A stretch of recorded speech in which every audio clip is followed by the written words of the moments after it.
কলি জীব মা। কলি মহারাজ কলির জীবকে গ্রাস করেছে, আর গ্রাস করেছে বলে আজকে চারিদিকে এত অন্যায়, এত পাপাচার, ব্যভিচার, অনাচার, মিথ্যাচার, আর এতেই কিন্তু জগৎ ভরে গেছে।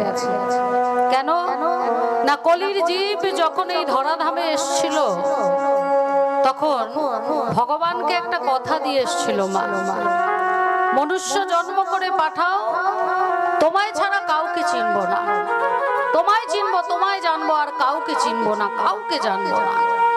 কিন্তু সেই কলির জীব যখন এই ধরাধামে অবতীর্ণ হলো, মাতৃ জঠর থেকে যখন ধরায় বেরালো মা, এই মায়ার কারাগারের মধ্যে সে আবদ্ধ হয়ে গেল। আর ফলে কি হলো, ধর্ম কর্ম রহুদূর, ধর্মকর্ম সব ধুয়ে বসে রইল, তাই না? হ্যাঁ, সত্য শাশ্বত সনাতন ধর্ম, যে ধর্ম হচ্ছে আদি ধর্ম, যুগের সূচনার আগে থেকে যে সত্য শাশ্বত সনাতন ধর্ম, আজ সেই ধর্ম ধীরে ধীরে হারিয়ে যেতে চলেছে।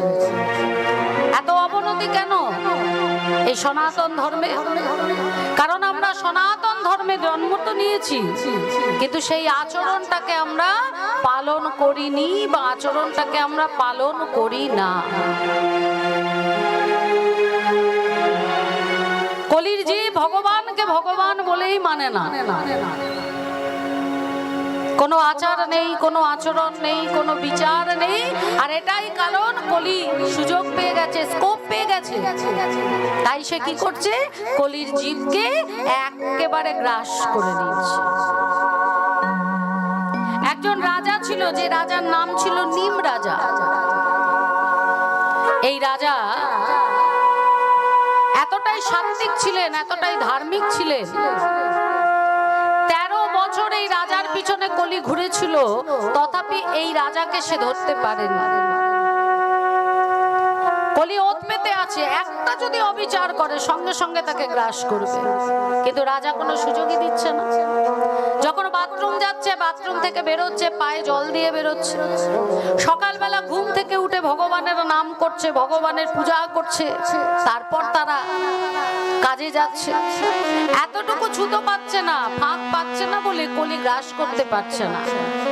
13টা বছর যখন পেরোলো, দেখতে দেখতে এই রাজার বয়স হয়েছে, শরীরে সেই বল নেই, সেই ক্ষমতা নেই। একদিন রাজা ওই বাথরুম থেকে বেরোবার সময় পায়ে জলটা দিতে ভুলে গেছে। আর এই যে অবিচারটা হলো, সঙ্গে সঙ্গে কলি এসে তাকে গ্রাস করলো। বলি না, কলির জীব তো ভক্ত, ভক্ত হওয়া বড় শক্ত মা। ভক্ত হতে গেলে কত কঠিন কঠিন পরীক্ষা দিতে হয়, ভক্ত হওয়া বড় শক্ত। ভক্ত তো হয়েছিলেন হনুমান, যিনি ছিলেন রাম ভক্ত, রাম ভক্ত বীর হনুমান, তাই না? এই রাম ভক্ত বীর হনুমান এতটাই ভক্ত ছিলেন যে নিজের বুক চিরে রাম সীতাকে বক্ষ মাঝে দেখিয়ে দিয়েছিলেন। কেন দেখিয়েছিলেন? রাক্ষসরাজ রাবণকে পরাস্ত করে, সীতা দেবীকে উদ্ধার করে রামচন্দ্র যখন 14 বৎসর বনবাস জীবন কাটিয়ে অযোধ্যায় ফিরলেন, তার অভিষেক হলো এবং রামচন্দ্র অযোধ্যার রাজ সিংহাসনে বসলেন। একদিন রামচন্দ্র বলছে, আমার এই কষ্টের সময়, বনবাস জীবনে, আমার এই পরীক্ষার সময় যারা যারা আমার সঙ্গে থেকেছে, যারা যারা আমাকে সহযোগিতা করেছে, আমি তাদের কিছু উপহার দেব। সবাই বসে আছে, সুগ্রীব আছে, তারপর জাম্বুবান আছে, যারা যারা, বিভীষণ আছে, সহযোগিতা করেছিল, সবাই বসে আছে। তা রামচন্দ্র সবাইকে উপহার দিচ্ছে মা। কাউকে গলার হার দিলেন, কাউকে হাতের আংটি দিলেন, কাউকে বসন দিলেন, প্রত্যেককে একটা করে উপহার দিচ্ছে। আর হনুমান বসে বসে ভাবছে, এই বুঝি প্রভু আমায় কিছু উপহার দেবে, এই বুঝি আমায় দেবে, এই বুঝি দেবে। কিন্তু রামচন্দ্র সবাইকে উপহার দিলেন, শুধু দিলেন না হনুমান। তাহলে কি ভুলে গেলেন দিতে? ভগবান কি কখনো ভুলতে পারে মা?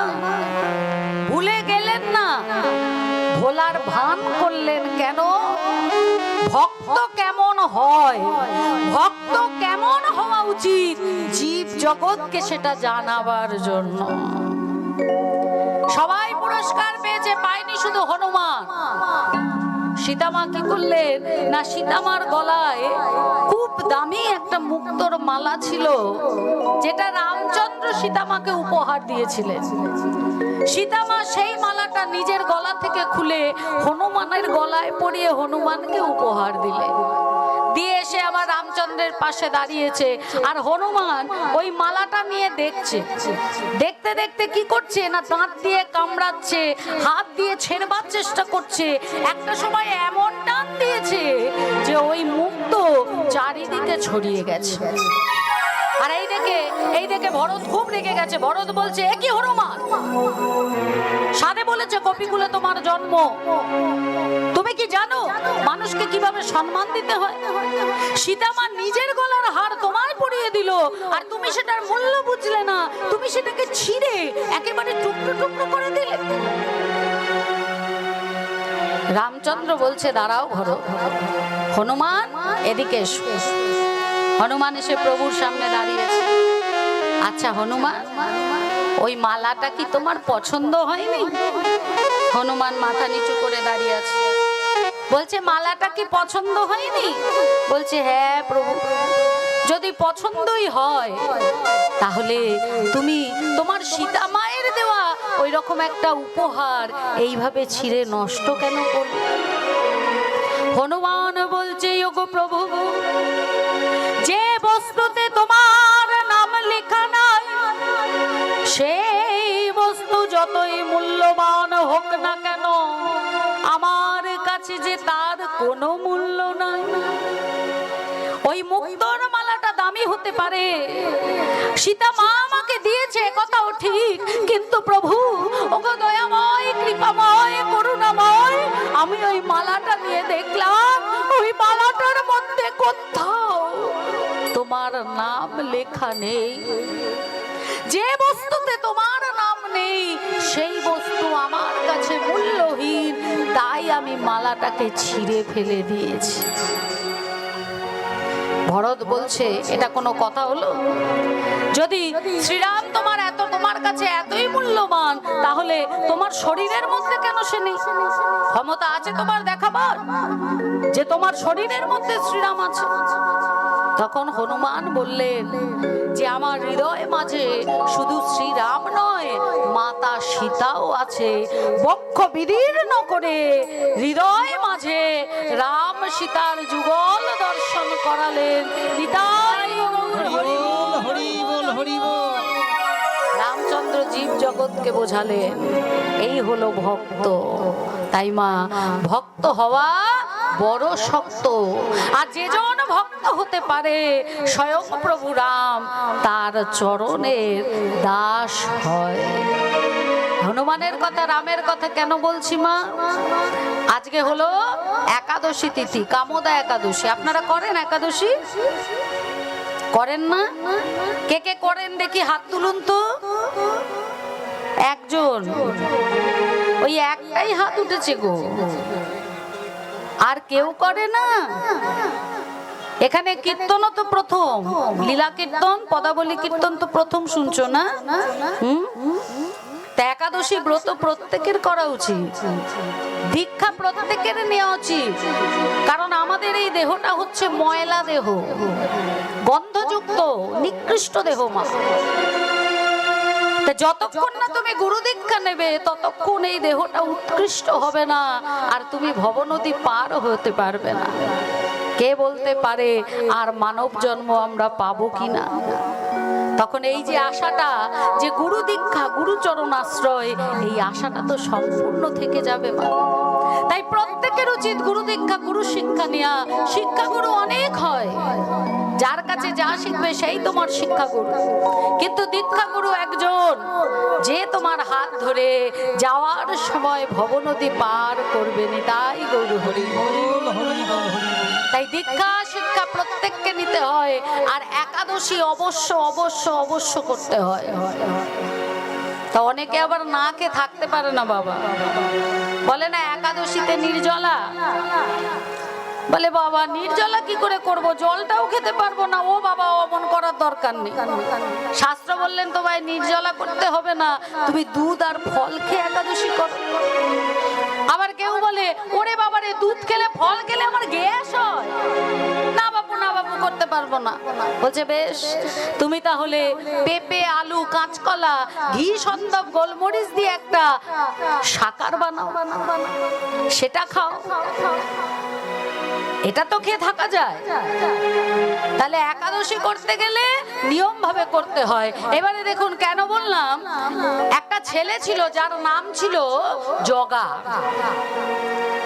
এই জগা না খেয়ে থাকতে পারতো না মা, বুঝেছো? এই জগার মা নেই, বাবা নেই, বোন নেই, ভাই নেই, কেউ নেই। গ্রামের শেষে একটা বাড়িতে এই জগা থাকতো। আর পাড়া প্রতিবেশীতে যদি কারোর বাড়ি কোনো অনুষ্ঠান হতো, জগা সেখানে গিয়ে বিনা নেমন্ত্রণে ভোজ খেয়ে আসতো। তবে হ্যাঁ, তাদের একটু কাজকর্ম কিছু করে টোরে দিত, ওইভাবে ভোজ খেয়ে আসতো। কারণ রান্না করার কেউ নেই, নাহলে তোর খাওয়া হবে না, আরো না খেয়ে থাকতে পারে না। এবার ধরুন যাদের মায়া হতো তারা জগাকে খেতে দিত, আর যাদের মায়া হতো না তারা দূর দূর দূর দূর করে ওকে তাড়িয়ে দিত। তা একদিন জগা মনে মনে ভাবছে দূর দূর দূর, এই গ্রামে আর থাকবো না, এই গ্রাম ছেড়ে চলে যাব। তা জগা গ্রাম ছেড়ে হাঁটা শুরু করেছে। ঘর বাড়ি সব পড়ে আছে, ও যে লোকে দখল করে নেবে, ওর ওইসব বিষয় বাসনার দিকে কোনো মাথা ব্যথা নেই। ওর শুধু একটাই ব্যাপার, পেট ভর্তি খাওয়া। গ্রাম ছেড়ে হাঁটছে হাঁটছে হাঁটছে, অনেক দূর চলে গেছে। হঠাৎ দেখছে কি যে একটা ঘন্টার শব্দ, দাঁড়িয়ে পড়েছে। বলছে এইভাবে যদি আমি হাঁটতে থাকি আমি তো খেতে পাবো না। তাহলে ওখানে ঘন্টার শব্দ, তার মানে ওখানে একটা মন্দির আছে। আমি একবার ওই মন্দিরে যাই, ওখানে যদি গুরুদেব থাকে তাহলে সেই গুরুদেবের চরণ ধরে এই আশ্রমেই আমি থেকে যাব, অন্তত দুবেলা পেট ভরে খাওয়াটা তো জুটবে। হ্যালো। এবার জগা কি করেছে মা, সেই ঘন্টা লক্ষ্য করে মন্দিরে গেছে। এবার মন্দিরে একজন গুরুদেব বসে বসে নাম জপ করছে, একেবারে গিয়ে গুরুদেবের চরণে পড়ে গেছে। গুরুদেব গুরুদেব গুরুদেব আপনি আমায় আশ্রয় দিন গুরুদেব, আমার কেউ নেই, মা নেই, বাবা নেই, ভাই নেই, বোন নেই, আমার কেউ নেই, আপনার চরণে আমায় একটু আশ্রয় দিন। আমায় কিচ্ছু দিতে হবে না, শুধু দুবেলা একটু পেট ভরে খেতে দেবেন। আপনি যা যা কাজ করতে বলবেন আমি হাসি মুখে সব কাজ করে দেবো। গুরুদেব মনে মনে ভাবছে এই রকম বাজারে দুটো খেয়ে সব কাজ করে দেবে এমন বিনা পয়সায় কাজের লোক কোথায় আর পাওয়া যায়। পেয়েছি যখন একে আর হাতছাড়া করা যাবে না। সেই থেকে জগা ওই গুরুদেবের আশ্রমে থাকে মা, আর সমস্ত কাজ করে আশ্রমে। গুরুদেব নিজে বসে জগাকে পেট ভরে খাওয়ায়। এইরকম করতে করতে যখন 14টা দিন পেরিয়ে গেছে, 15 দিনের দিন, জগার তো খুব খিদে পেয়েছে, কিন্তু জগা দেখছে রান্নাঘরে তালা দেওয়া, মানে আজকে কোনো রান্না বান্না হয়নি, বুঝেছো? এবার গুরুদেবের কাছে এসে বলছি গুরুদেব আজকে সব বন্ধ, রান্নাঘর বন্ধ, রান্না বান্না হচ্ছে না, আজকে কি কেউ খাবে না? গুরুদেব বলছি চুপ কর, আজকে একাদশী না, একাদশীতে খেতে নেই। গুরুদেব আমি না খেয়ে কি করে থাকবো গুরুদেব, আমি না খেতে থাকতে পারবো না, আপনি আমার খাওয়ার ব্যবস্থা করে দিন গুরুদেব, আমি মরে যাবো, আমি না খেয়ে থাকতে পারবো না। গুরুদেব বললেন আচ্ছা দাঁড়া। রান্নাঘর থেকে 250 আটা দিলেন মা, 2-3টে আলু দিলেন, একটু লবণ দিলেন আর ঘি দিলেন, বললেন এটাতে তোর হয়ে যাবে। তবে মন্দিরের মধ্যে নয়, একদম মন্দিরের বাইরে যাবি, ওই জঙ্গলের মধ্যে রুটি বানাবি, আলু মাখবি, রুটিতে ঘি লাগাবি আর আলু সিদ্ধ দিয়ে সেটা পাবি। হরি জগা আর শোন, হ্যাঁ, খাবার আগে ভগবানকে ডাকবি, কিন্তু তাকে দিয়ে যেটা থাকবে সেটাই খাবি। জগা ওই রুটি নিয়ে গেছে জঙ্গলে, রুটি বানিয়েছে, রুটির মধ্যে ঘি লাগিয়েছে, আলু সিদ্ধ মেখেছে। এবার যেই না খেতে যাবে হঠাৎ মনে পড়েছে যে গুরুদেব যে বলেছিল যে ভগবানকে ডাকবি, ডেকে খাবি। এবার বসেছে মা ভগবানকে ডাকতে, ও ঠাকুর তাড়াতাড়ি এসো না, বড্ড খিদে পেয়েছে, আমি খিদে চেপে রাখতে পারছি না। আরে বাবা তাড়াতাড়ি এসো না, এসো না। 40 মিনিট হয়ে গেল, তথাপি এলো না। বলছে ঠাকুর এবার আমি মরে যাব, ঠাকুর এবার আমি মরে যাব, ঠাকুর তোমার পায়ে ধরি, তুমি এসো, তোমার পায়ে পড়ি, একবারটি এসো ঠাকুর। রামচন্দ্রকে ডাকছে মা, কভি রাম আইয়ে মেরে পাস আইয়ে, মেরে ভোজন কা নাম लगाइए, कभी राम आइए मेरे पास आइए, मेरे भजनों का प्रसाद लगाइए, कभी राम आइए मेरे पास आइए, मेरे भजनों का प्रसाद लगाइए। যেই না দেখেছে একেবারে রামচন্দ্র এসে হাজির, শুধু রামচন্দ্র নয়, সঙ্গে সীতা দেবীও এসে হাজির হয়েছে। এবার জগা মনে মনে ভাবছে বাবা ডাকলাম একজনকে, এলো দুজন, এই কটা রুটি ওনাদের যদি দিয়ে দিত আমি কি খাবো। কিন্তু গুরুদেব বলেছে ভগবানকে দিয়ে যেটা থাকবে খাবে। তা যা ছিল রাম আর সীতাকে দিয়েছে, দিয়ে কি হয়েছে মা, রাম সীতা প্রসাদ পেয়েছে আর একটাও রুটি পড়েনি। রাম সীতা প্রসাদ পেয়ে চলে গেছে। তাহলে কি হলো, এই জগার কিন্তু ওই দিন নির্জলা একাদশী হয়ে গেল। মা ফিরে এলো, আবার ঠিকঠাক চলছে, আবার ঠিক 15 দিন বাদে একাদশী। এবার গুরুদেবের কাছে গিয়ে বলছে গুরুদেব একাদশী। গুরুদেব বলছে ঠিক আছে, তোর আটা লাগবে তো আমি দিচ্ছি। বলছে গুরুদেব এবার কিন্তু আমার ওই 250 আটায় হবে না গুরুদেব, এবার আমার 1.5 কেজি আটা লাগবে। হ্যাঁ তুই একা রুটি খাবি, 1.5 কেজি কি রে? না হচ্ছে না গুরুদেব, হচ্ছে না, আমাকে 1.5 কেজি আটা দিতে হবে। 1.5 কেজি আটা দিলেন, 250 আলু দিলেন, ঘি দিলেন, সব দিলেন। আবার গিয়ে ওই রকম রান্না করে রুটি সাজিয়ে আবার রামচন্দ্রকে ডাকছে। আগের দিন রাম সীতা এসেছিল মা, আর আজকের দিনে কে এসছে জানো? রাম সীতা তো এসছে, আবার সঙ্গে হনুমানকেও নিয়ে এসছে।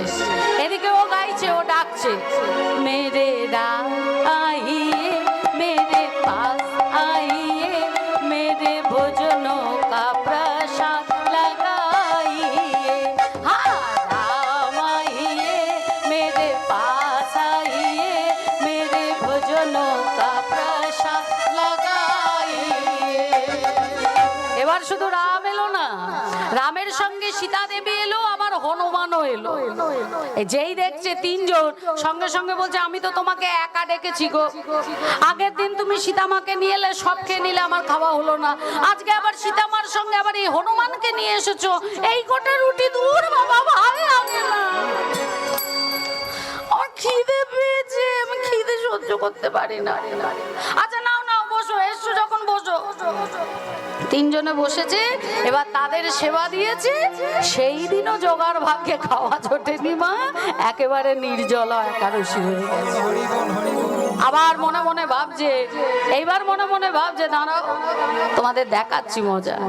পরের একাদশীতে মা 3.5 কেজি ময়দা আটা, 3.5 কেজি আটা, 500 আলু আর ঘি লবণ নিয়ে এসছে, রান্না করেছে। এইবারে রামচন্দ্র কি করেছে, সীতা, ভরত, লক্ষণ, শত্রুঘ্ন, হনুমান সবাইকে নিয়ে এসে সবকে চলে গেছে। বলছে ও আমার সাথে চালাকি হচ্ছে না, খেতে না দেওয়ার তাল, দাঁড়াও পরের বারে আমি দেখাচ্ছি তোমাকে। পরের বারে গুরুদেবকে বলছে গুরুদেব 3.5 কেজিতে হবে না। হবে না মানে? না আমার 7.5 কেজি আটা লাগবে। কেন রে? 7.5 কেজি আটা, হ্যাঁ, আর ওই 2 কেজি মতো আলু দিলেই হবে।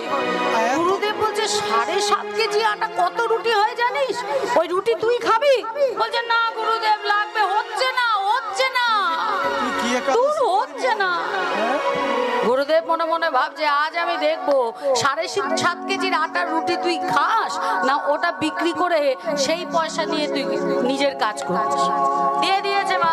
এইবারে ওই আজকে আর রুটি টুটি বানাইনি, বুঝেছো, সব রেখে দিয়েছে আর ওইভাবে ডাকছে, রাজা রাম আইয়ে সীতা রাম আইয়ে মেরে ভজনों का प्रसाद लगाइए, राजा राम आइए सीता राम आइए मेरे भजनों का प्रसाद लगाइए। সবাই মিলে এসে হাজির হয়েছে। এসে এবার রামচন্দ্র দেখছে রুটিও করা নেই, আলু সিদ্ধও করা নেই। বলছে কি হলো, তুমি যে আমাদের ডাকলে, এখানে তো রুটিও করা নেই, আলু সিদ্ধও করা নেই, কিচ্ছু করা নেই, তাহলে আমরা সেবাটা পাবো কি? সঙ্গে সঙ্গে জগা বলছে শোনো,